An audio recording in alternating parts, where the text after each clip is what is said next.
अस्सलाम वालेकुम। प्रोग्राम सवालनामा के साथ मैं हूं इमरान सनाउल्लाह। नाज़रीन, खित्ते में बढ़ती हुई कशीदगी और आलमी सतह पर गैर यकीनी सूरत हाल के बावजूद पाकिस्तान ने एक बार फिर जिम्मेदार और मुतहर्रिक सिफारती किरदार अदा करते हुए अपनी अनतक कोशिशों से वो फ़ज़ा कायम की है जिसने ईरान और अमरीका जैसे हरीफ ममालिक को टेबल पर लाने के लिए दोबारा से राज़ी किया है। मुसलसल बैकडोर राब्तों, आला सतही सिफारती मुशावरत और खित्ते में अमन के लिए संजीदा हिकमत अमली के तहत पाकिस्तान ने न सिर्फ एतमाद साजी की राह हमवार की बल्कि दोनों फरीकैन को एक ऐसे प्लेटफॉर्म पर इकट्ठा करने में अहम किरदार अदा किया जहां बातचीत का सिलसिला दोबारा शुरू हो सके। अब इसी तनाजुर में ईरानी वज़ीर ख़ारजा अब्बास अराग़ची की इस्लामाबाद आमद और अमरीकी वफ़द की मुतवक्किल शिरकत इस बात का वाज़े इशारा है कि सिफारतकारी के ये धागे किसी बड़ी पेशरफ्त की बुनियाद बन सकते हैं। ईरानी वज़ीर ख़ारजा अब्बास अराग़ची ने पहली बाज़ाब्ता मुलाकात फील्ड मार्शल आसिम मुनीर से की और चंद घंटों पहले अब्बास अराग़ची की मुलाकात वज़ीर आज़म शहबाज शरीफ से भी हुई। अब चूँकि वाइट हाउस तर्जुमान भी अमन मुज़ाकरात में अमरीकी वफ़द की शिरकत की तस्दीक करते हुए कह चुकी हैं कि स्टीव विटकॉफ और जेरेड कुश्नर मुज़ाकरात के लिए पाकिस्तान रवाना होंगे।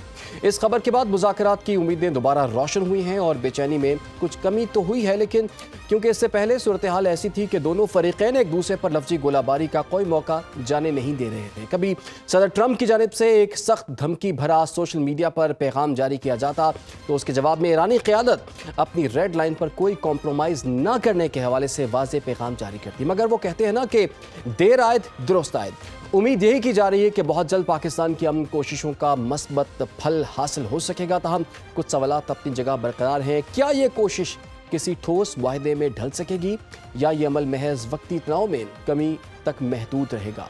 क्या फरीकैन अपने मौक़िफ़ में लचक दिखाएंगे या एक बार फिर इख्तिलाफ़ात हावी आ जाएंगे? और अगर ये दौर फैसला कुन साबित ना हुआ तो क्या एक तीसरे मरहले की ज़रूरत पेश आएगी या ये मौका भी ज़ाया हो जाएगा? इसी पर बात करेंगे। इस वक्त हमें ज्वाइन कर लिए माहिर बैनुल-अक़वामी अमूर सिद्रा साहिबा ने। सिद्रा साहिबा, आपके वक्त का बहुत बहुत शुक्रिया।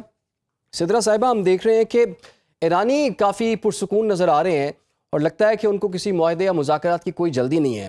दूसरी जानिब डोनाल्ड ट्रंप ने अपनी पूरी टीम को स्टैंड बाय रखा हुआ है और पिछले हफ्ते भी जेडी वेंस जो है वो बिल्कुल तैयार बैठे हुए थे लेकिन पाकिस्तान नहीं आ सके। अब भी कहा जा रहा है कि जेडी वेंस जो है वो बिल्कुल रेडी बैठे हुए हैं और अब तो ये भी कहा जा रहा है कि मार्को रूबियो को भी इस वक्त स्टैंड बाय रखा हुआ है, किसी वक्त वो भी शायद ट्रैवल कर सकते हैं। तो अमेरिका इतना बेकरार क्यों है और ईरान इतना पुरसुकून क्यों है? आपको पता है जो अमेरिकन कॉन्स्टिट्यूशन है उसके अकॉर्डिंग अगर किसी सदर ने अपने जंगी इख्तियारात को इस्तेमाल करते हुए किसी मुल्क के ऊपर हमला करना है तो उसके लिए बहुत ज़रूरी है कि सदर अपनी कांग्रेस को जो है वो एतमाद में लेगा और वहाँ से जो है एक मंजूरी की शक्ल में सबके कंसेंसस के बाद वो हमला कर सकता है। जी। लेकिन जहाँ पे हम देखते हैं कि ईरान के ऊपर हमला किया गया तो वहाँ पे डोनाल्ड ट्रंप की तरफ से इस किस्म की कोई भी मूव सामने नहीं आई थी और as per the time frame जो अमेरिकन कॉन्स्टिट्यूशन में दिया हुआ है उसके अकॉर्डिंग 1 मई को वो मुद्दत खत्म हो जाएगी कि जिसमें जो 2 महीने का एक टाइम होता है कि इसके अंदर अंदर आपने अमेरिकन कांग्रेस को अपने जो है वो एतमाद में लेना होता है। जी। तो ये जो हमला ये जो मायदे में जल्दी की बात है, एक तो अमेरिकन कॉन्स्टिट्यूशन के अकॉर्डिंग जो है वो सदर ट्रंप इस वक्त फंस चुके हैं, वरना इम्पीचमेंट का जो प्रोसेस है अब थोड़ा-सा मैं अपने नाज़रीन के लिए बता दूँ कि अमेरिकन कॉन्स्टिट्यूशन के अकॉर्डिंग जो एक सदर मुंतखब होता है, वो अवाम के डायरेक्ट वोट लेके मुंतखब होता है और उसको अपनी कुर्सी सदारत से हटाने के लिए एक इम्पीचमेंट का प्रोसेस होता है कि जिसके बाद उस सदर को हटाया जा सकता है। तो इस सूरत हाल में कि जहाँ पे डोनाल्ड ट्रंप ने अपनी कांग्रेस को जो है वो मुत्तला नहीं किया था। सेकेंडली ये कि यूनाइटेड नेशंस के जो सिक्योरिटी काउंसिल है उससे आपको बाकायदा मंजूरी लेनी पड़ती है और बताना पड़ता है कि under so and so threats हम जो है वो इस मुल्क के ऊपर हमला करने जा रहे हैं। तो वो स्टेप भी जो है वो सदर ट्रंप की तरफ से सामने नहीं आया था।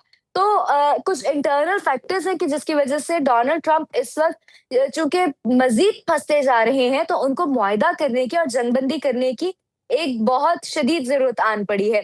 सेकेंडली पिछले महीने के अंदर कांग्रेस के अंदर ही जो है वो 3 दफा एक रेजोल्यूशन पेश की गई थी कि जिसके अंदर डोनाल्ड ट्रंप के जंगी इख्तियारात को महदूद करने की बात की गई थी और उनकी खुशकिस्मती है कि वो 52 और 49 के रेशो से जो है हमेशा उसमें से निकल के सामने आ जाते थे। लेकिन इस टाइम पे चूंकि इंटरनल रिफ्ट इतना ज्यादा हो चुका है अमेरिका के अंदर भी कि डोनाल्ड ट्रंप के पास इस मुआहदे के अंदर दाखिल होने के अलावा और कोई रास्ता नहीं बचा। लेकिन सिद्रा साहिबा, जैसे कि आप कह रही हैं कि 5 दिन बाकी हैं, वो 60 रोज़ जिसका आपने जिक्र किया है कि 60 रोज़ के अंदर कांग्रेस से जंग की मंजूरी लेना होती है, तो अब 5 दिन रह गए जी हैं, तो जी इन 5 दिनों में कुछ हो सकता है? कोई मुआहिदा देख रही हैं आप 5 दिनों में? क्योंकि ईरानी वफ़द जो है वज़ीर आज़म से कुछ देर पहले उनकी मुलाकात हुई है और मुलाकात के बाद वो इतलात यही है कि वो मस्कत के लिए वफ़द जो है रवाना हो गया, उसके बाद वो रूस जाएगा। तो अभी डायरेक्ट कोई मुज़ाकरात जो है वो भी नज़र नहीं आ रहे। ठीक है, स्टीव विटकॉफ और जेरेड कुश्नर जो है वो पाकिस्तान के लिए रवाना होंगे, वो पता नहीं कब होंगे, फिर पता नहीं कब पहुँचेंगे। और 5 तारीख जो है, 5 जो दिन हैं वो तो चंद ही बहुत कम वक्त में कंप्लीट हो जाएंगे। तो आपको क्या लगता है फिर ऑप्शंस क्या बची हैं हमारे पास? अच्छा, ऑप्शन जो हमारे पास बचे हैं, इस वक्त ईरान भी जो है ना वो बड़ा सेफ प्ले कर रहा है, क्योंकि इस जंग को प्रोलॉन्ग जिस तरीके से डोनाल्ड ट्रंप की तरफ से किया गया था, आप देखिए कि परसों से एक दिन पहले जब यूनिलैटरली ये जिक्र किया गया था कि हम जो है वो ईरान के साथ जंगबंदी कर रहे हैं और हम जो है वो अब मजीद किसी भी जंग की तरफ नहीं जाएंगे, and that was unilateral. Iran ने इस किस्म की किसी जंगबंदी की तस्दीक नहीं की थी, बहरहाल तरदीद भी नहीं की थी। और उसके अगले ही दिन यानी परसों जब डोनाल्ड ट्रंप साहब अपनी नेवी को ये हुक्म दे देते हैं कि ईरान की छोटी-बड़ी जितनी भी शिप्स हैं, वो सामने आए तो उनको निशाना बनाया जाए। तो जिस तरीके से डोनाल्ड ट्रंप ने कैरेट और स्टिक वाली पॉलिसी लेके आगे चले हैं, तो उसी तरीके से अब ईरान उनके साथ जो है वो खेल रहा है, क्योंकि Iran is in a situation कि जहाँ पे वो इसको मज़ीद प्रोलॉन्ग करना चाह रहे हैं। एक कॉन्स्पिरेसी थ्योरी ये भी है कि जो लास्ट टाइम मुज़ाकरात हुए थे, जिसके अंदर उठ के जाने वाले जेडी वेंस साहब थे, इट्स अ कॉन्स्पिरेसी थ्योरी कि उन्होंने भी डोनाल्ड ट्रंप को इसके अंदर फंसा दिया है। आप देखिए कि जब दोबारा मुज़ाकरात की बात हुई थी, तो डोनाल्ड ट्रंप की तरफ से स्टेटमेंट बड़ी क्लियर थी कि मैं मुआहदे के लिए जो है उस पे दस्तखत करने जाऊँगा, और अभी तक की भी जो स्टेटमेंट सामने आ रही हैं डोनाल्ड ट्रंप की, उसके अंदर कैटेगोरिकली बात ही ये होती है कि हमारा मुआहदा तय पाने वाला है, हम मुआहदा कर रहे हैं, मैं मुआहदे पे साइन करने के लिए जाऊँगा। इस वक़्त सबसे ज़्यादा जो जल्दी है वो डोनाल्ड ट्रंप को है, और डोनाल्ड ट्रंप को फँसाने वाले ना सिर्फ़ उनके अपने लोग हैं, बल्कि ईरान जो है वो भी इस टाइम पे टाइम बाइंग टैक्टिक्स को यूज़ कर रहा है। तो अभी अब्बास इराक़ी ने जो वज़ीर आज़म से मुलाकात की है और इत्तलात यही है कि उन्होंने जंग के मुकम्मल ख़ात्मे से मुताल्लिक जो अपना मौक़िफ़ है वो पाकिस्तान को पेश कर दिया है। अमेरिका जो चाह रहा है वो तो हमें पता लग ही रहा है, और कुछ ज़्यादा ही पता लग रहा है, क्योंकि डोनाल्ड ट्रंप जो है वो ट्रूथ सोशल पर आते हैं और वो एक के बाद एक जो है वो बयान जारी कर देते हैं। ईरान इस वक्त क्या चाहता है इस पॉइंट पर, और ईरान किन चीज़ों पे थोड़ा सा फ्लेक्सिबल है और किन चीज़ों पे वो बिल्कुल भी फ्लेक्सिबल नहीं है? मैं नहीं समझती ईरान जो है वो मेजॉरिटी पॉइंट्स पे फ्लेक्सिबल है। जिन चीज़ों पे ईरान फ्लेक्सिबल नहीं है, वो है उसकी फाइनेंशियल स्ट्रेंथ जिसको वो रीगेन करना चाहता है। अबनाए Hormuz the main bone of contention, फिर उसके बाद न्यूक्लियर जो उनके एसेट्स हैं उसके हवाले से। क्योंकि हमने ये देखा था कि जब पहले मुज़ाकरात हो रहे थे विद द प्रीवियस लीडरशिप, कि जहाँ पे प्रीवियस लीडरशिप जो है वो अफसरदा यूरेनियम को 3.3% पे भी लाने के लिए तैयार थी, लेकिन दिस लीडरशिप इज न्यू, और जो नई लीडरशिप है वो नए दौर के तकाजों के मुताबिक आगे चल रही है। तो यहाँ पे इस टाइम पे ना तो किसी भी किस्म की रिलैक्सेशन स्ट्रेट ऑफ हॉर्मस पे दिखाई जाएगी सही। As per my understanding and my calculation, और ना ही यूरेनियम के ऊपर किसी किस्म की कोई फ्लेक्सिबिलिटी दिखाई जाएगी। सेकेंडली, इससे भी ज्यादा इंपॉर्टेंट पॉइंट कि ईरान के ऊपर से तमाम सैंक्शंस को हटाया जाए, जिसकी वजह से ईरान फाइनेंशियली उतना स्टेबल नहीं रह सका जितना स्टेबल या जितनी तरक्की दुनिया के बाकी ममालिक कर चुके थे। हाँ, एक बात जो ईरान की तरफ से सामने आ सकती है एज अ स्ट्रॉन्ग पॉइंट, वो ये भी है कि स्ट्रेट ऑफ हॉर्मस के ऊपर जो है वो टोल टैक्स को नाफिज किया जा सकता है, लेकिन उनकी देखा और हमारे पास इस किस्म के प्रेसिडेंट्स ऑलरेडी भी मौजूद है। अगर हम पैनामा लेक की भी बात करें, तो ये प्रेसिडेंट्स हमारे सामने नज़र आते हैं, लेकिन उनकी देखा-देखी जो है वो बाब अल मंदब की भी जो है वो सिचुएशन सामने आएगी, और बाकी भी जो खित्ते हैं, वो इस चीज़ को एक्सरसाइज़ करने की कोशिश करेंगे। अच्छा, तो कुछ लोगों का ख्याल है ये जो कॉन्फ्लिक्ट है, जिसका हम उम्मीद ज़ाहिर कर रहे थे कि जल्दी से रिजॉल्व हो जाएगा, एक मुआहिदा है, बस चंद नुकात रह गए हैं और किसी हद तक उन पर भी अंडरस्टैंडिंग एक मौजूद है, बस मुआहिदे पर दस्तखत हो जाएंगे, अल्लाह खैर सलाह। लेकिन कुछ लोगों का ख्याल है अब ये फ्रोजन कॉन्फ्लिक्ट की तरफ जा रहा है। आपको कितने चांसेस नजर आते हैं कि ये भी एक फ्रोजन कॉन्फ्लिक्ट बन जाएगा? नहीं, ये फ्रोज़न कॉन्फ्लिक्ट नहीं बनेगा। ये एक माहदा होगा, और देखिए, मुझे पाकिस्तान की लीडरशिप पे बहुत एतमाद है। कि जिस तरीके से एक डेडलॉक हुआ था, लोग मुज़ाकरात की टेबल से उठ के चले गए थे, लेकिन उनको दोबारा वापस लेकर आया गया है और इस तमाम मसले का एक मुस्तकिल हल निकालने की तरफ कोशिशें जारी हैं।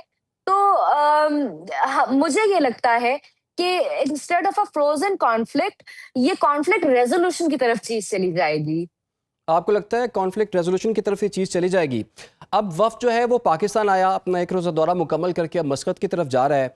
पाकिस्तान आना तो इनका समझ आता है, लेकिन मस्कत और रूस जाने की क्या वजह है? सिद्रा साहिबा, इस पर हम बात करेंगे। फिलहाल हम एक छोटी सी ब्रेक के बाद वापस आएंगे और इसी मामले पर हम मजीद बात करेंगे। Welcome back. गुफ्तगू के सिलसिले को आगे बढ़ाते हैं। इस वक्त हमें सरबराह तहरीक जवानान पाकिस्तान अब्दुल्ला हमीद गुल साहब ने भी ज्वाइन कर लिया। अब्दुल्ला साहब, आपके वक्त का बहुत शुक्रिया। सिद्रा सदुद्दी साहिबा भी हमारे साथ मौजूद हैं। अच्छा अब्दुल्ला हमीद गुल साहब, ईरानी वफ़द आया, मुख्तसर वफ़द था, वो आके उन्होंने एक दिन यहाँ पर गुजारा है। वज़ीर आज़म से, फील्ड मार्शल से, वज़ीर ख़ारजा से उनकी मुलाकात हुई है। यहाँ तक तो बात समझ आती है। अब वो रवाना हो गए मस्कत और उसके बाद वो रूस भी जाएंगे। ज़रा ये हमें समझाइए, मस्कत और रूस क्यों वो जा रहे हैं, और वो जो मुज़ाकरात और मुआहिदे की बातें हो रही थी उसका क्या बना? बिस्मिल्लाहिर्रहमानिर्रहीम। बहुत बहुत शुक्रिया, आपने मुझे मदऊ किया। और सिद्रा सद्दुज़ई साहिबा तो बहुत ही अच्छी एनालिस्ट हैं, उनको भी अस्सलाम वालेकुम, नाज़रीन को भी। देखिए, जहाँ तक ताल्लुक है, इसमें बहुत सारे लोगों को शकूक व शुबहात हैं जो कि नहीं होने चाहिए। Let me try to remove the doubt. पहली बात यह है कि ओमान वो मुल्क है जिसके ऊपर तमाम अड्डों के ऊपर हमला किया गया ईरान की जानिब से, लेकिन ओमान के ऊपर हमला नहीं किया गया। एक जो ड्रोन आया था उनकी सलाला रिफाइनरी के ऊपर, वो भी मेरे ख्याल में किसी दरमियान में दुश्मन ने छोड़ा था, और ओमान को भी इस चीज़ का अंडरस्टैंडिंग है। और आपको याद होगा कि ओमान ने ये भी, ईरान ने कहा था कि आपना हुर्मुज़ हम दोनों मिल के कंट्रोल करेंगे, यानी कि ओमान और ईरान, और दोनों उसका पैसा आधा आधा करेंगे। This is one. दूसरी जानिब, जो आपको याद ही होगा कि जब लास्ट मुज़ाकरात हुए थे तो वो भी 2025 मई के अंदर वो ईरान के साथ जो मुज़ाकरात थे वो ओमान में ही तय पाए थे। तो ईरान के साथ एक ओमान के बड़े अच्छे मरासिम हैं, और उन्होंने एक बड़ा मस्बत और पॉजिटिव किरदार अदा किया है इस सारे सिलसिले में। दूसरी जानिब आप देखें कि जब हम अगर आते हैं रूस के साथ उनका एक बहुत पुराने ताल्लुकात हैं ईरान के, और ख़ास तौर पे जब वो सैंक्शंस की दुनिया में रह रहे थे, अभी भी हैं, लेकिन यह है कि उस ज़माने में उन्होंने रूस के साथ अपने मवासिम जो है वो मुनासिब रखे हुए थे। और फिर बाद में शाहिद कामिकाज़ी ड्रोन्स जो हैं उनको बाकायदा मैन्युफैक्चरिंग फैसिलिटी भी बना के दी ईरान ने, और उनको एक्सपोर्ट भी किए ताकि वो यूक्रेन जंग में उनको इस्तेमाल भी हो सके। तो ये वो वजूहात हैं जो रूस के, फिर आपने देखा कि सरगेई लारोव जो है, जो उनके वजीर खारजा हैं, उनके भी हिसाब से उन्होंने बड़ी पॉजिटिव बयान दिए, और सदर पुतिन के बयान ईरान के हवाले से बड़े मस्बत थे। इशारे के अंदर ईरान ने काफ़ी हद तक जो अपने डिप्लोमेटिक एफर्ट्स थी उनके ज़रिए कई ममालिक को अपने करीब कर लिया, जिसके अंदर रूस, ओमान, इसी तरीके से चीन, और ये तो बड़े अहम मुल्क है, और पाकिस्तान तो है ही है। लेकिन क्योंकि पाकिस्तान सालिश है, इसलिए मैं इस टाइम पे उसका जिक्र नहीं करूँगा। तो वो वहाँ गए हैं, मशावरत करने के लिए गए हैं, मामलात को देखने के लिए गए हैं, क्योंकि ये वो लोग थे जो उनके फ्रेंड्स इंडीड हैं ये, क्योंकि उनके they were the friend in need. उन्होंने तो उनके लिए एक किरदार अदा किया है। मेरा ख्याल है कि इसमें कोई बुरी बात नहीं है, लेकिन याद रखें, अब्बास अराग़ची साहब ने यह बड़ा वादा किया है कि पाकिस्तान के साथ हमें कोई गिला शिकवा नहीं है, पाकिस्तान पे मुकम्मल एतमाद है, और मुज़ाकरात बिल्कुल होंगे, यहाँ होंगे। और इस्लामाबाद के अलावा देखिए ना, मुज़ाकरात हो नहीं सकते। मैं आपको रूस की बताता हूँ। रूस में इसलिए नहीं हो सकते क्योंकि रूस जो है वो अमेरिका का राइवल है, और जाहिर है अमेरिका का राइवल होके वो कैसे अपना ये काम कर सकेगा।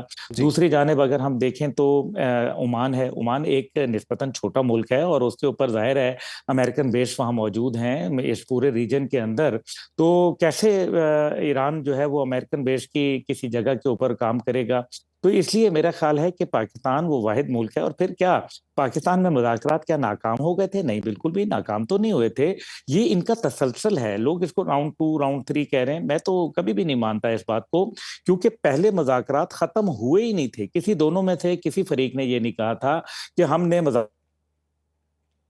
बिल्कुल, ये वैसे किसी भी फरीक ने ये नहीं कहा था कि जो है मुज़ाकरात नाकाम, बल्कि हमने देखा कि एक प्रोसेस का नाम है, सिफारतकारी एक प्रोसेस का नाम है जो कि आगे बढ़ी है। लेकिन सिद्रा साहिबा, आप ये बताइए, अगर ये वफ़द जो है मस्कत रवाना हो गया है, फिर रूस पहुंचेगा, ये तो वहां चले जाएंगे स्टीव विटकॉफ और जेरेड कुशनर, फिर पाकिस्तान क्या करने आ रहे हैं 12,000 किलोमीटर का फासला तय करके?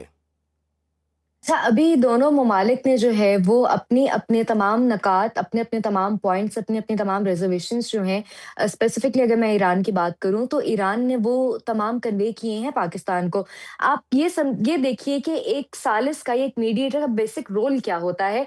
जिस तरीके से दोनों ममालिक ने पाकिस्तान के ऊपर एक एतमाद किया है कि जहां पे वो इनडायरेक्टली अपनी जो रिजर्वेशंस हैं या अपनी जो उनकी डिमांड्स हैं उनको एक दूसरे तक पहुंचा रहे हैं। अब आप इसको अगर सीधे अल्फाज में मैं अपने नाज़रीन के समझने के लिए बताऊं तो देखिए, हम अपनी कोई भी डिमांड किसी ऐसे फरीक के साथ करेंगे कि जो मनो अन दूसरे को जो है विदाउट एनी फैब्रिकेशन या विदाउट हाइडिंग एनीथिंग पहुँचा सके, कि जिसका हमें जवाब भी मनोन उसी तरीके से मिल सके।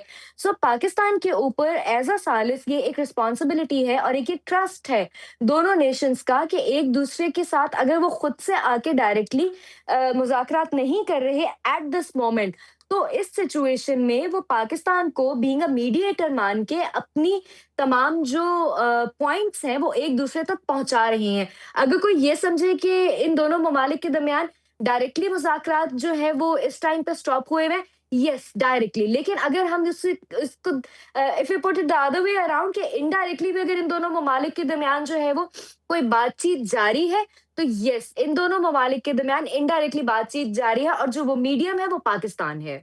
अच्छा, एक और तजवीज़ जो है वो ये भी सामने आई थी कि मस्कत जाने का पर्पज़ ये भी है इस वफ़्द का कि आपको पता है कि इससे पहले जो मुज़ाकरात हो रहे थे वो ओमान में हो रहे थे, और बताने वाले ये बताते हैं कि जी वहाँ पर एक न्यूक्लियर डील जो है वो एक फाइनलाइज होगी हुई थी और दोनों फ़रीक़ैन ने उस पर इत्तेफाक भी कर लिया था।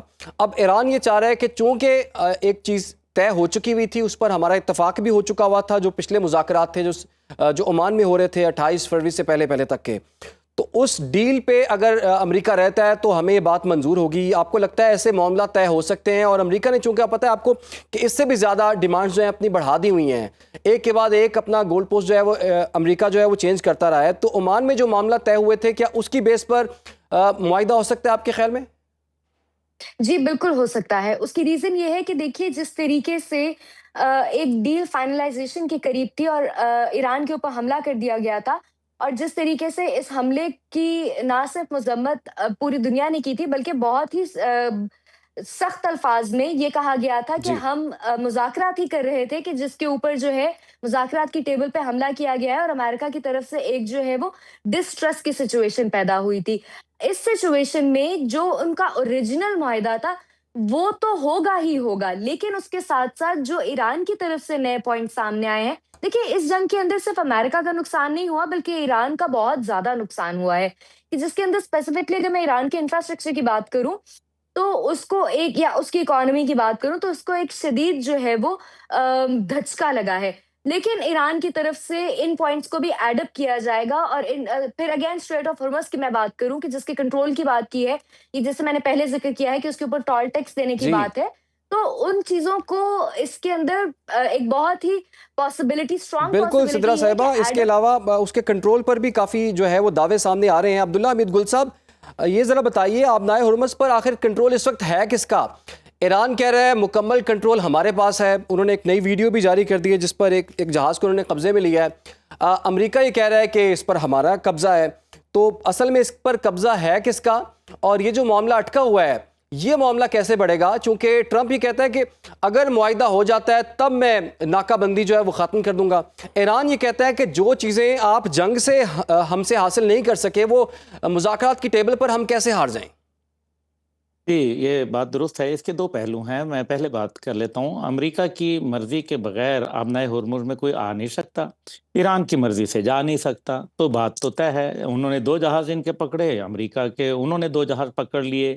तो आबनाए हुर्मुज़ पे तो देखिए ना, अमेरिका सदा यहाँ रहेगा नहीं। आबनाए हुर्मुज़ तो एस्टैब्लिश हो गया कि कंट्रोल तो इस टाइम पे ईरान का है। इसमें तो कोई दूसरी राय नहीं है। दूसरी जानिब अभी खुद अमेरिकन जो जराइद लिख रहे हैं कि 60% उनकी नेवी मौजूद है। देखिए ना, ये कोई तिलिस्म होशरुबा की कहानी तो थी नहीं, जिसके अंदर जो है वो जो समुद्र बुर्द नेवी थी वो बाहर निकल आई। तो इसका मतलब है कि अमेरिका, मेरे ख्याल में उनकी या तो इंटेलिजेंस बड़ी फेलियर थी, या फिर वो झूठ से काम ले रहे हैं जिसका उनको पता ही नहीं है और डोनाल्ड ट्रंप साहब को बार बार शुबकी का सामना करना पड़ रहा है। अब जो आबनाए हुर्मुज क्यों कंट्रोल की जा रही है, पहली बात यह है कि ये वही आबनाए हुर्मुज है जिसकी जब जेडी वेंस साहब ने कहा था कि इसको खोला जाए, और उसके बाद आपने देखा कि तारीख साज एक किरदार अदा किया हमारे फील्ड मार्शल ने, और ईरानी कौम का भी शुक्रिया जिसने उनकी क़यादत में और पाकिस्तान के लाज रखी, पाकिस्तान पे भरोसा किया, और उन्होंने आबनाए हुर्मुज, वो आबनाए हुर्मुज जो अमेरिका सुपर पावर होते हुए न खुलवा पाया, जो इसराइल न्यूक्लियर पावर होके न खुलवा पाया, वो अल्हम्दुलिल्लाह एक विजिट जो हमारे आर्मी चीफ का हुआ, हैट्स ऑफ टू हिम कि उन्होंने वो खुलवा दिया। लेकिन फिर उसके बाद अमेरिका ने उसको बंद कर दिया, क्योंकि अमेरिका, अब यहाँ सवाल का दूसरा रुख है, क्योंकि अमेरिका के थिंक टैंक्स ने ये कहा कि ये तो बड़ा ज़बरदस्त तरीका है कि किसी मुआशी ताकत को अगर आपने गिराना हो तो उनकी आप रास्ते बंद कर दें, उनकी सप्लाई लाइन को कट कर दें। और असल में ये आबनाए हुर्मुज का जो इन्होंने बंदिश की है, ये असल में चाइना को इन्होंने असल में उनको आइसोलेट करने की कोशिश की है, क्योंकि वो ये सोच रहे हैं कि आबनाए हुर्मुज अगर बंद हो गई तो चाइना को ज़ाहिर है उनकी जो सामान रसद है वो उनकी नकलो हरकत के अंदर मुश्किलात में पेश आएंगी। और दूसरी जानिब आप देखें कि आबनाए मलाका वो कैसे अचानक जो है उसके अंदर एकदम आपने देखा कि डेवलपमेंट्स होना शुरू हो गई। इंडोनेशिया ने कहा कि हम टैरिफ लगा देंगे 900 किलोमीटर, आबनाए मलाका जो है उससे तकरीबन चाइना का 80% ट्रेड और ऑयल जो है वो गुजरता है। अब आप मुझे बताएं कि ऐसी सूरत के अंदर जिसमें पिछले साल चाइना का ग्रोथ रेट 5% और अमेरिका का 2.2% रहा हो, तो उसके हिसाब से जो स्टैट्स आ रहे हैं वो 2030 के अंदर चाइना न सिर्फ एक दुनिया की इकोनॉमिक पावर 2030 में बन जाएगी, बल्कि एक सुपर पावर के तौर पर जो है वो चाइना एक मुकम्मल सुपर पावर जो है वो बन जाएगी। अब यही चीज़ जो है वो मेरे ख्याल में अमेरिका को ये समझ आ गई है कि हम ऐसा कुछ करें, और यही वजह है कि 2024 के अंदर और 2025 के अंदर उन्होंने जो मिलिट्री एक्सरसाइजेज और नेवल एक्सरसाइजेज वो इंडोनेशिया के साथ की, और उन्होंने अमेरिकन ने कहा कि हमें जो है वो किसी ऐसे वक्त के अंदर हमें फ़ज़ाई रास्ते भी दिए जाए अगर हमें ज़रूरत पड़े। तो ये जो सारी डेवलपमेंट्स हो रही हैं, आप देखें कि कैसे ये सारा एक सिलसिला बनाया जा रहा है चाइना को बुनियादी तौर पे आइसोलेट करने का, लेकिन चाइना को इसका अच्छी तरीके से मालूम है। और तीसरी आबना जो है आप देखें वो भी इन्होंने जो है तकरीबन 180 किलोमीटर की जो गुजरती है ताइवान और चाइना के दरमियान से, तो ये भी उसको जो है वो आप देखें कि ये तमाम आखिर आबनाओं पे क्यों मामला आ रहा है, जबकि मामला तो तय हो चुके थे, फिर इन्होंने क्यों किया? इसका मतलब है अमेरिका हत्तुल इम्कान कोशिश कर रहा है, लेकिन अगर ये ऐसा करता रहेगा यकीन माने कि अमेरिका के लिए मुश्किलात पैदा हो जाएंगी, क्योंकि अभी 4 दिन रह गए हैं टोटल कांग्रेस से उनको मजीद जंग की इजाजत लेने के लिए, और 4 दिन के बाद क्योंकि 60 दिन मुकम्मल हो जाएंगे जंग के, तो कांग्रेस उनको इजाज़त नहीं देने लगी, क्योंकि वहाँ तो उनके मवाक़े की बातें हो रही हैं, वहाँ उनके ऊपर हर हफ्ते जो है वो उनके इख्तियारात को महदूद करने की करारदादें आ रही हैं। फुटबॉल वर्ल्ड कप वहाँ आ रहा है, इलेक्शन आ रहा है, उसके बाद उन्होंने चाइना का दौरा करना है। चाइना ने बड़ा वाज़ेह कहा है कि भाई ईरान का मामला मियाँ सुलझा के आना, अगर नहीं तो फिर इसके अंदर सबसे पहला टॉकिंग पॉइंट जो होगा टेबल पे सदर शी जिनपिंग के साथ, वो तो फिर ईरान का होगा ना, और जंग का होगा। तो सदर ट्रंप अपने कौम को क्या बताएंगे कि जी मैंने ये जंग शुरू करके 3 महीने हो गए हैं, ये मैंने जीत नहीं सका, 3 महीने इसमें और लगेंगे, क्योंकि जो इस टाइम पे आबनाए हुर्मुज बंद है, और आबनाए हुर्मुज जो बंद है तो याद रखें कि इस टाइम पे अगर ईरान के तेल के कुएं खुश्क होंगे ड्यू टू नॉन प्रोडक्शन, तो क्या कुवैत, कतर, बहरीन और यूएई के नहीं होंगे? तो फिर वो ममालिक अगर खुश्क हो जाएंगे तो अब्दुल्ला मीर गुल साहब आपने बिल्कुल सही नुकात की निशानदेही की है। ट्रंप इस वक्त काफ़ी मुश्किल में है, और अगले महीने उनका चाइना का दौरा वो भी शुकूक व शुबहात में होने जा रहा है, और ट्रंप की मकबूलियत जो है वो तो सबको पता है कि बहुत गिर चुकी है, तारीख की कम तरीन सतह पर 33% पर मकबूलियत आ गई है। 70% लोग जो हैं अमेरिकन वो ट्रंप की पॉलिसी के हामी नहीं हैं। तो ट्रंप के लिए क्या ऑप्शंस बची हैं, इस पर मजीद भी हम बात करेंगे। फिलहाल एक छोटी सी हमें ब्रेक लेनी है। आप लोग हमारे साथ वेलकम बैक। गुफ्तगू के सिलसिले को आगे बढ़ाएंगे। इस वक्त हमें ज्वाइन कर लिए दिफाई तजयकार ब्रिगेडियर टायड बाबर अलाउद्दीन साहब ने। ब्रिगेडियर साहब आपके वक्त का बहुत बहुत शुक्रिया। अब्दुल्ला मीर गुल साहब और सिद्रा सदूसी साहिबा भी हमारे साथ मौजूद हैं। अच्छा ब्रिगेडियर साहब ये बताइएगा मुझे, इस वक्त हालात आप क्या देख रहे हैं? ईरानी वफ्द आया तो है, लेकिन उन्होंने ये कहा है अब्बास इराक़ची साहब ने कि जंग के मुकम्मल खात्मे से मुताल्लिक अपना मौक़िफ़ पाकिस्तान को हमने दे दिया है। अब सूरत हाल ये है, Steve Witkoff of Jared Kushner भी जो है पाकिस्तान आ रहे हैं। आपको हालात किस तरफ इशारा करते हुए दिखाई दे रहे हैं? मुआहदे के करीब हम पहुंच चुके हैं या फिर दोबारा से जंग शुरू हो सकती है? फिलहाल जंग की बात तो नहीं करनी चाहिए। जब बातचीत हो रही है तो उसमें तो हमें यही उम्मीद रखनी चाहिए कि कोई इसका अच्छा नतीजा निकलेगा। इराकी वफ्द का ये कहना, ईरानी वफ्द का ये कहना कि हमने पाकिस्तान को हतमी राय दे दी है, तो ठीक है, जो उनकी हतमी राय है उस पर ज़ाहिर है उनकी मुलाकात हुई है, प्राइम मिनिस्टर के साथ भी उनकी मुलाकात हुई है, आर्मी चीफ के साथ भी, और ज़ाहिर है फॉरेन मिनिस्टर के साथ भी। अभी वही पॉइंट, वही उनकी बात जो है, Pakistan being a mediator American तक पहुंचाएगा। मीडिएटर का काम तो यही होता है ना जी, फिर उनका रिस्पॉन्स आएगा। अगर वो दोनों आ रहे हैं तो देखें, वो आ तो रहे हैं, लेकिन मेरा नहीं ख्याल कि उनके साथ हतमी मुज़ाकरात हो सकते हैं। जब वो आएंगे, बातचीत कोई होगी, तो उसके बाद फिर वो स्टेज आएगी जिसमें उनके वाइस प्रेसिडेंट आएंगे। लास्ट टाइम भी ऐसे ही हुआ था, उनके वाइस प्रेसिडेंट बाद में आए थे, ये पहले आ गए थे, क्योंकि इनकी वो क्रेडिबिलिटी नहीं है। इनका बैकग्राउंड आपको पता ही है, दोनों का क्या बैकग्राउंड है। जी। बट चूंकि इनकी स्ट्रेंथ एक ही है कि ये डोनाल्ड ट्रंप साहब के बहुत करीबी हैं, तो उनकी माउथ पीस भी हैं, इसलिए उन्होंने बीच में इनको रखा हुआ है। लेकिन हतमी बातचीत या क्रेडिबल बातचीत तभी होगी जब उनके वाइस प्रेसिडेंट आएंगे, और अभी हमें उम्मीद ये करनी चाहिए, और वो आएंगे, आप देखिएगा वो भी आएंगे। उम्मीद हमें यही करनी चाहिए कि ये अभी बातचीत का जो दूसरा दौर भी शुरू हुआ चाहता है, ये इंशाल्लाह फ्रूटफुल होगा। लेकिन ये याद रखिए, हम जब से इस मामले में बातचीत कर रहे हैं गुज़श्ता कई रोज से, मैं तो हर जगह ये कहता हूँ कि इस तरह के मामलात में हमें बहुत ज्यादा कोई फ्रस्ट्रेशन का मुजाहरा नहीं लेकिन करना। लेकिन ब्रिगेडियर ये लंबा साहब, प्रोसेस होता है ना जी। एक तासुर जो है अमेरिका ये देने की कोशिश कर रहा था, ठीक है जी, हम तो बिल्कुल तैयार बैठे हुए हैं, जेडी वेंस भी बिल्कुल आने के लिए तैयार थे, ईरान ने एन मौके पर जो आने से इनकार कर दिया। ईरान जो है वो मुज़ाकरात नहीं चाहता, ईरान जो है वो मुआहिदा नहीं चाहता। तो एक मॉरल विक्ट्री जो है वो शायद डोनाल्ड ट्रंप जो है हासिल करना चाह रहे थे। इस चीज से डोनाल्ड ट्रंप को क्या मिल जाना है? ईरान की तरफ उन्होंने ये कह के बात की ना कि ईरानियंस ने कहा, रीजन ईरानियंस ने अपनी दी थी, और ईरान की रीजन भी वैलिड थी, और ईरान ने कहा कि इन हालात में जब वो एक्ट ऑफ वॉर भी देखे ना, नेवल ब्लॉकेड तो खुला खुला एक्ट ऑफ वॉर है, फिर अब जब तक की बातें करेंगे, धमकियां भी देंगे, तो उन्होंने कहा जी इस माहौल में हम बातचीत कर सकते। और डोनाल्ड ट्रंप साहब ने दुनिया को ये तासुर देने की कोशिश की कि जी मैं तो बातचीत करना चाह रहा हूँ, वो नहीं कर रहे। लेकिन ये तासुर इतनी जल्दी बनता नहीं है, लोगों को भी पता होता है, हर जी शऊर शख्स को पता है जी कि वो सिर्फ बयानात पे नहीं जाते, ग्राउंड रियलिटीज क्या है। पर मैं तो हमेशा से ये कह रहा हूँ कि देखें, लचक दिखानी पड़ती है, दिखानी चाहिए, ईरान को भी दिखानी चाहिए। हमारी ठीक। हमदर्दियां बिल्कुल ईरान के साथ है।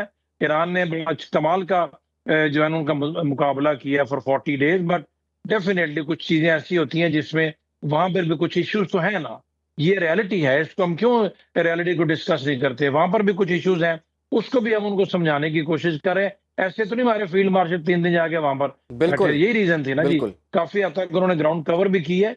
उम्मीद की जानी चाहिए कि इंशाल्लाह ये आएंगे और ये बातचीत अभी बिल्कुल शुरू जी, हम होगी। उम्मीद करते और हैं कि फिलहाल हमें वो ये उम्मीद आएंगे है। और बातचीत भी शुरू होगी, मुआहदे की तरफ भी आगे बढ़ेंगे। लेकिन अब्दुल्ला मीत गुल साहब, आप अभी मुस्कुरा रहे थे, एक तो हम मुस्कुराहट की वजह आपसे पूछेंगे, और दूसरा ये स्टीव विटकॉफ, जेरेड कुशनर जो है 12,000 किलोमीटर का सफ़र जो है वो तय करके पाकिस्तान दोबारा आ रहे हैं। तो आपको भी पता है, सबको पता है, अमरीकी वैसे ही नहीं आते, कोई ना कोई मजबूरी है जो कि बार बार उनको यहाँ पर पाकिस्तान खींच के लेके आ रही है। और क्या ये पाकिस्तान में रुकेंगे मुआहदे तक या फिर दोबारा से वापस जाएंगे और इनका आना जाना लगा रहेगा अब? देखें, आपने मॉरल्स की बात की तो ब्रिगेड साहब से तो मुझे हंसी आ गई कि अमेरिका और मॉरल्स अच्छा, क्योंकि रेंडिशन कैंप, गुआंतानामो बे और दीगर इस किस्म के अकूबत खाने और लोगों पर हमला, इराक के ऊपर हमला, हिरोशिमा नागासाकी पे हमला, और फिर अफगानिस्तान, यानी कि एक लंबी दास्तान है। तो मॉरल शॉरल उनके कोई भी नहीं है, सीधी सी बात है। दूसरी जानिब ये मॉरल आप क्या कम है कि गजा के अंदर वहाँ 75,000 लोग शहीद कर दिए, और कौन से मॉरल और कौन से बातें, छोड़े ना इन बातों को।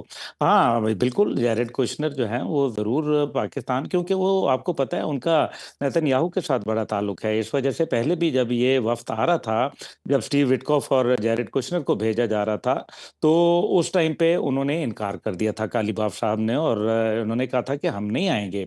फिर जब जेडी वेंस आए तो फिर उसके बाद उन्होंने भी आने की बात की। ये दोनों साहिबान मेरा ख्याल है कि पाकिस्तान ज़रूर तशरीफ़ लाएंगे। और पाकिस्तान ने जो बातचीत अब्बास अराक्ची साहब ने आके ये साबित कर दिया कि जो आवाज़ें उठ रही थी कि पाकिस्तान और ईरान के दरमियान में कोई कम जो है वो दूरियां हैं, वो उन्होंने साफ क्लियर कर दिया कि पाकिस्तान हमारा बड़ा प्यारा मुल्क है, हमारा भाई है, हमारा घर है, हम आएंगे यहाँ। और पाकिस्तान ने भी भरपूर इज्जत दी उनको जी। अल्हम्दुलिल्लाह, और मेरे ख्याल में आइंदा भी देते रहेंगे, क्योंकि हमारे पड़ोसी हैं, हम पड़ोसी नहीं तब्दील कर सकते। और ये अमेरिका तो आज है कल चला जाएगा, लेकिन पड़ोसी तो साथ ही रहेगा। दूसरी जानिब जो है, मैं समझता हूँ कि जो मुज़ाकरात हैं वो जैरेड कुशनर और स्टीव विटकॉफ आके उनको बता दिया जाएगा। यहाँ उनको मेरे ख्याल में हमारे जो दफ्तर खारजा है और हमारे आर्मी चीफ साहब उनको बड़ा वाज़े, और वज़ीर आज़म साहब बताएंगे कि जनाब ये सूरत हाल है, आप उन 10 पॉइंट एजेंडा जो आपका तय पहले 12 अप्रैल को तय हुआ था, आप उससे बाहर निकलने की, उस फ्रेमवर्क से निकलने की कोशिश ना करें। और फिर सबसे बड़ी बात यह है कि इस सारे असना के अंदर मैं समझता हूँ कि फिर ये यही होंगे कि जेडी वेंस जो है वो तशरीफ़ ले आएंगे, और फिर अब्बास इराकी साहब और वहाँ से जो हमारे बाकिर कालीबाफ साहब हैं वो पाकिस्तान तशरीफ़ लाएंगे। और जब ये मुआहदात किसी एक नतीजे के ऊपर, यानी कि एक फ्रेमवर्क तय हो जाएगा जो कि 12 अप्रैल का ही तसलसल होगा, उसके बाद मुझे लगता है कि क्योंकि अमेरिका के सदर ने दौरा करना है चाइना का, तो उस टाइम पे शायद वो पाकिस्तान यात्रा कर लें, क्योंकि उनकी जो सोच है वो सारा आपको पता है क्रेडिट खुद लेना चाहते हैं, हर चीज़ का जी। क्रेडिट लेना चाहते हैं। बल्कि हद ये है कि अभी मतलब यहाँ मैं देख रहा था कि 2 रिक्शे वालों की लड़ाई हो रही थी, तो वो भी ये कह रहे थे कि इस जंग को रुकवाने का भी क्रेडिट डोनाल्ड ट्रंप शायद हमसे ले लेंगे। तो मकसद यहाँ ये है कि ये सारी चीज़ें जो हैं, ये क्रेडिट ऐसे कैसे हो सकता है कि डोनाल्ड ट्रंप किसी और को दे दें। तो इसलिए वो पाकिस्तान आएंगे, ज़रूर आएंगे। पाकिस्तान ने जो किरदार अदा किया है, ये तो तारीख साज किरदार है बाबा, ये कोई मामूली बात है। ये लोग अभी परेशान हैं, मुश्किलात में हैं, मैं भी समझता हूँ, हम पर भी परेशानी गुजरी है, लेकिन थोड़ी देर अपने ईरानी भाइयों के साथ खड़े होकर देखें, अपने गजा के लोगों के साथ देखें, जिनके बच्चों के लाशें जो हैं वो उठा उठा के थक गए हैं। तो अगर हम ये 2 दिन की मुश्किलात क्या बर्दाश्त नहीं कर सकते, तो ऐसी तो बात नहीं है। मुसलमान सही। तो एक जिस्म की मानंद होता है, जिस्म के एक हिस्से में दर्द हो तो उसके पूरे जिस्म को महसूस होना चाहिए। तो बिल्कुल आएंगे, इनके पास कोई ऑप्शन नहीं है। टाइम अमेरिका के पास कम है, ईरान के पास ज़्यादा है। जहां ब्रिगेड साहब ने ये बात की कि ईरान की मुश्किलात, देखें, रेवोल्यूशन के अंदर जो पैदा हुई हुई कौम होती है, उसके सोचने समझने का अंदाज कुछ और होता है। वो उन्होंने कभी ये चीज़ें उस अंदाज में नहीं देखी होती। वो बड़े ओपन होते हैं, वो बड़े जो है वो बहादुर, और बहुत ही जो है वो कैलकुलेट नहीं करते।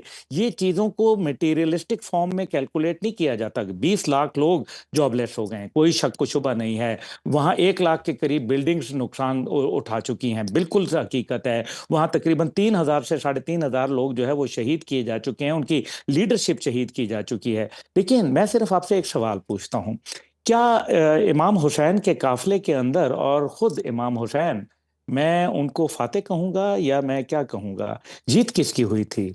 जीत इमाम हुसैन की हुई थी। और पाकिस्तान समेत इस्लामी ममालिक, दुनिया में सबसे बड़ा मुल्क जो मज़हब है वो इस टाइम पे क्रिश्चियनिटी का है। जी। तो क्या इस्लाम हकीकत पे नहीं है? इसलिए क्योंकि हम हकीकत पे हैं। देखिए 313 ही हमेशा 1000 के ऊपर फतह पाते हैं, लेकिन क्योंकि 313 अल्लाह पर यकीन करने वाले होते हैं, यकीन मोहकम अमल पे हम, मोहब्बत फातह आलम, ये आपको चीज़ों को सामने रखेंगे तो मैं समझता हूँ कि पाकिस्तान के किरदार से इंशाअल्लाह ताला दुनिया के अंदर अमन आएगा, तीसरी जंग अजीम रुकेगी, जी। और अमेरिका को भी जो है वो समझ आएगी, और पाकिस्तान के ताल्लुकात अच्छे होंगे मगरिब के साथ भी और मशरिक के साथ भी, बिल्कुल, क्योंकि ये पाकिस्तान के वाहिद मगरिब ब्रिज और है। मशरिक के साथ ताल्लुकात भी अच्छे होंगे, और पाकिस्तान का जो रोल है उसे दुनिया ने एक्सेप्ट किया, उसे एक्नॉलेज किया है। बहुत बहुत शुक्रिया आपका अब्दुल्ला हमीद गुल साहब, आप हमारे साथ मौजूद थे। ब्रिगेडियर रिटायर्ड बाबर अलाउद्दीन साहब, आपका भी बहुत बहुत शुक्रिया।